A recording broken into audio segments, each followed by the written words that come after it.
நிற்கும் அவர்கள் போஷித்தாலும் விசுவாசத்தை கர்த்தருடைய பரிசுத்த நாமத்துக்கு மகிமை உண்டாவதாக. இந்த அருமையான தருணத்திலே கிறிஸ்து நாமத்தினாலே உங்களை சந்திப்பதில் மிகுந்த மகிழ்ச்சி அடையினால் ஒரு காரியத்தை குறித்து தியானிக்க போகிறோம். சங்கீதம் 55:17 வாசிக்கலாமா? அந்த சந்தி மத்தியான வேலைகளிலும் நான் தியானம் பண்ணி முறையிடுவேன், அவரின் சத்தத்தை கேட்பார். அல்லேலூயா. கர்த்தருடைய பிள்ளைகளே, தாவீது 3 வேளை தொழுது கொள்கிற மனுஷனாயிருந்தார். அந்தி சந்தி மத்தியான வேலை 3 வேளை தேவ சமூகத்தில் நின்று என்ன செய்வார்? தியானம் பண்ணி முறையிடுவேன் அப்படின்னு சொல்ற. நான் ஏற்கனவே பார்த்தோம், என் தியானத்தில் முறையிடுவேன். அவர் தியானம் பண்ணி முறையிடுவேன், என் தியானத்தில் முறையிடுவேன் அப்படின்னு சொல்றாரு. அப்ப நான் ஒரு காரியத்தை உங்களுக்கு அறிவிக்கிறேன். அது எப்ப அறிவிப்பேன்? செபத்துல அறிவிப்பேன். ஆனா அது எப்ப அறிவிக்கிறாரா? தியானிக்கும் பொழுது அறிவிக்கிறார். ஆமே. அப்படின்னு என்னங்க, இயேசுவாய் இருதயம் ஜெபனாலும் சரி, தியானம்னாலும் சரி, நான் ஆண்டவரோடு கூட பேசிட்டு இருக்கேன். அல்லேலூயா. நான் தியானம் பண்ணி முறையிடுவேன், அவன் சத்தத்தை கேட்பார். அல்லேலூயா.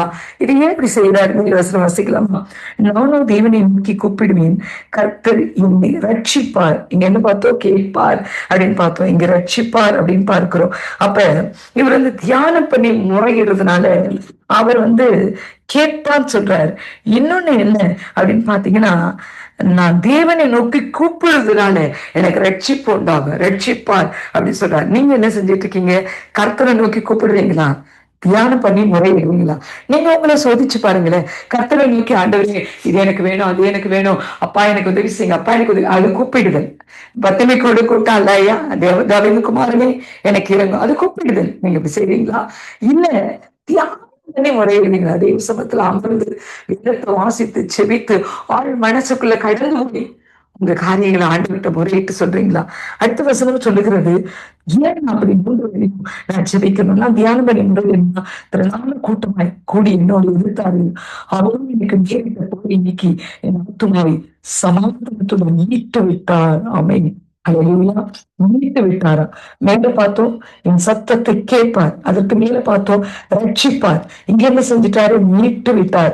ஒரு கூட்டம் எனக்கு எதிராக நிக்கிறாங்க, ஒரு பெரிய திரளான கூட்டம் நிக்கிறாங்க. ஆனா எனக்கு வர்ற அந்த யுத்தத்தை அவர் பார்க்கிறார். எனக்கு நேரிட்ட போரை நீக்கி அந்த யுத்தத்தையே கேன்சல் பண்ணிட்டார். அல்லேலூயா.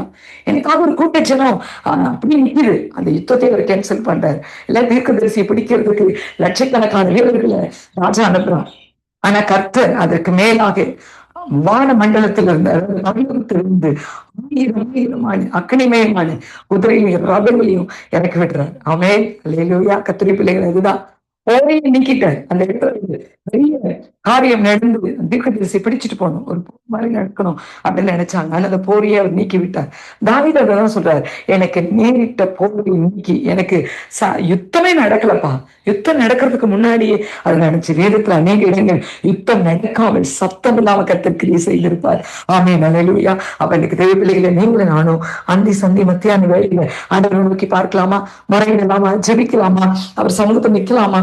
அவர் சமூகத்துல எல்லாத்தையும் கேட்டு பெற்றுக்கொள்ளலாமா? நிச்சயமா உங்களுக்கு பதில் கொடுப்பார். நீங்க ட்ரை பண்ணி பாருங்க. ஆண்டவர் நிச்சயமா, நீங்க இப்ப ட்ரை பண்றதுல நீங்க இதை செய்ய பாருங்க, கர்த்தர் உங்களுக்கு என்ன செய்வாரு? நீங்க இந்த 3 ஜெபத்தை நீங்க கண்டுபிடித்து பாருங்க, கர்த்தர் உங்களுக்கு ஆசீர்வதிப்பார். ஜெபிக்கலாமா? நல்ல தெய்வமே, நான் இடத்துல எங்க கூட பேசியிருக்கீங்கப்பா. வார்த்தை உண்மையாது. ஆண்டவரே, எங்க அந்தி சந்தி மத்திய ஜெபிக்கிறோம். ஒரு சின்ன ஜெபமாகுது, உட்கார்ந்து படித்து தியானித்து உடத்துல முறையிட்டு கர்த்தர் திருவிழாங்கப்பா, ஜெபிக்கிறாங்க. காரியங்கள் செய்யுங்க. எங்களுக்கு எங்களுக்கு வருவதற்கு முன்பாக எங்களை வைத்துக் கொண்டு ரட்சித்த நல்ல தெய்வம் அல்லவா, அதற்காக நன்றி. அது வரைக்கும் உலக நாடுகள் எடுக்கிறாங்க அப்படி நீங்க மாற்றுவீங்க நாங்க விசுவாசிக்கிறோம். இயேசுவின் நாமத்தில் ஜெபித்து ஒப்புக் கொடுக்கிறோம் பிதாவே. ஆமென். கன்வர்சியோன். கிறிஸ்துவில் பிரியமானவர்களே, இந்த நாளுக்கென்று தேவன் நமக்கு இருக்கின்ற ஜீவ வார்த்தை லூக்காவின் புஸ்தகம் 1வது அதிகாரம் 37வது வசனம். தேவனாலே கூடாத காரியம் இல்லை. எனக்கு அருமையான சகோதர சகோதரிகளே, நீங்கள் எவர்களுக்காய் நீண்ட நாட்களாய் காத்திருக்கிறீர்களோ, உங்களால் கூடாமல் போனதோ அவைகளில் இன்றைக்கு தேவன் கைகூடி வரும்படி செய்கிற நாளாய் வாக்கு பண்ணியுள்ளார்.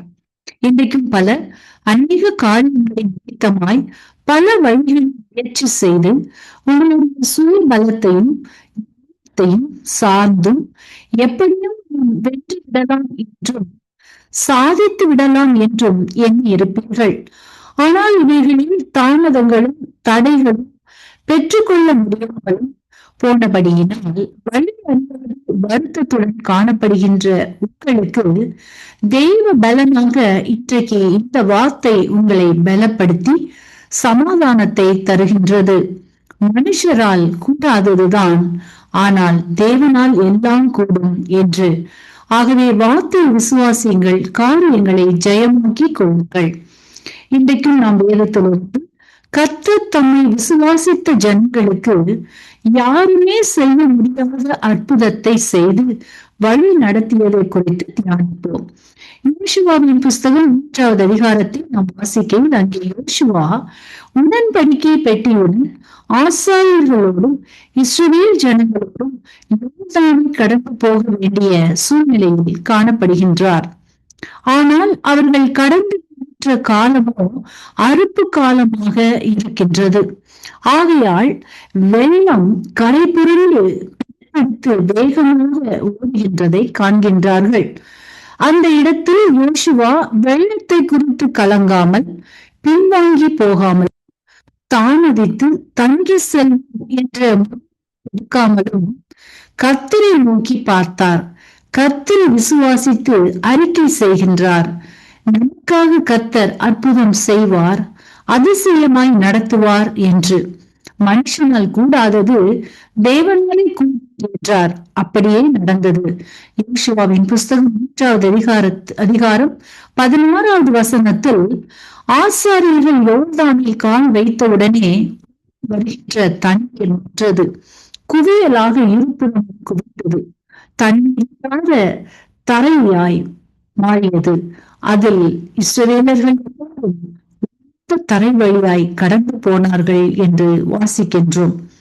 எனக்கு அருமையானவர்களே, கூட வெள்ளம் போன்ற பிரச்சனைகளில் எப்படி கரை சேர்வது என்று வழி தெரியாமல் கலந்து கொண்டு இருப்பீர்களானால், இன்றைக்கு கர்த்தர் உங்களுக்காய் கடக்க முடியாத பிரச்சனைகளில் பாதைகளை திறக்கின்றார். உங்களை சூழ்நிலைகளை வெட்டாந்தரையாக மாற்றுகின்றார். உடன்படிக்கை பெட்டியாகிய இயேசுவை வைத்து அவரின் வார்த்தையை விசுவாசியுங்கள், அதிசயங்களை காண்பீர்கள். இன்றைக்கு இந்த வார்த்தைகளை கேட்டுக்கொண்டு இருக்கின்ற இயேசு கிறிஸ்துவை அறியாமலும் விசுவாசியாமலும் ஏற்றுக்கொள்ளாமலும் இருப்பீர்களானால் இன்றைக்கு உங்களை ஒப்புக்கொள்ளுங்கள். உங்கள் வாழ்க்கையிலும் காணப்படுகின்ற வெள்ளப்பட்ட பிரச்சனைகள் வழி விலகி போகும், அதிசயமாய் நடத்தப்படுவீர்கள். இயேசு சீக்கிரமாய் வரப்போகிறார். ஆமென். கிறிஸ்துவுக்குள் பிரியமான சங்கமம் தமிழ் கிறிஸ்தவ வானொலி நேயர்களுக்கு அன்பின் வாழ்த்துக்கள். இன்றைய மன்னா, உமக்கு பிரியமானதை செய்ய எனக்கு போதித்தருளும். சங்கீதம் 143:10. பிரியமானவர்களே, நாம் தேவனை அறியாத முன்னொரு காலங்களில் தேவன் எம்மை குறித்து மௌனமாக இருந்தார். ஆனால் கிறிஸ்துவை அறிந்த பின்னர் இப்படித்தான் வாழ வேண்டும் என்பது அவரது வார்த்தை. ஆகவே நாம் எப்படியும் ஜீவிக்கலாம் என்பது எமக்குரிய வாழ்க்கை அல்ல. கிறிஸ்துவுக்குள் நாம் இப்படித்தான் தேவனுடைய சித்தப்படி ஜீவிக்க வேண்டும் என்பதை உணர்ந்து வாழ்வது எமது குறிக்கோளாக இருக்க வேண்டும். நீங்கள் தேவனுடைய பிள்ளைகளாக இருப்பதினால் அவருடைய சித்தப்படி ஜீவிப்பதையே தேவனும் விரும்புகின்றார். இன்று இந்த உலகத்தில் ஒவ்வொரு மனிதனும் தங்கள் இஷ்டப்படி ஜீவிக்கிறார்கள். அதை போல் நாம் தேவனோடு தானே இருக்கிறோம் என்று சொல்லி ஜெபிப்பதும் சபைக்கு போவதும் மட்டுமல்ல, எமது கிறிஸ்தவ ஜீவியம் வேதம் சொல்வது போல இருக்கிறதா? மனுஷன் உலகம் முழுவதையும் ஆதாயப்படுத்தி கொண்டாலும் தன் ஜீவனை நஷ்டப்படுத்தினால் அவனுக்கு லாபம் என்ன? அன்பான சகோதரிகளே, அநேகருக்கு பூமியிலே நன்மைகளும் தேவனின் ஆசீர்வாதங்களும் மட்டுமே பிரியம். ஆனால் அவருடைய சித்தம் என்னவெனில் நாம் தப்பாமல் பரலோகத்தை சுதந்தரிக்க வேண்டும் என்பதே. ஆதலால் உங்களுடைய தரிசனம் பரலோக ராஜ்யத்தை சுதந்தரிப்பதாக இருக்கட்டும். இயேசு சொன்னார், நான் செய்கிற கிரியைகளை பார்க்கிலும் நீங்கள் பெரிய கிரியைகளை செய்வீர்கள் என்று. ஆகையால் கிறிஸ்துவுக்குள் எப்படியும் அல்ல, இப்படித்தான் வாழ வேண்டும் என்ற ஒழுங்கை மாற்றாமல் வாழ்வோமாக. தேவன் தாமே இந்த வார்த்தைகளை கொண்டு உங்கள் ஒவ்வொருவரையும் நிறைவாக ஆசீர்வதிப்பாராக. ஆமென். God bless you.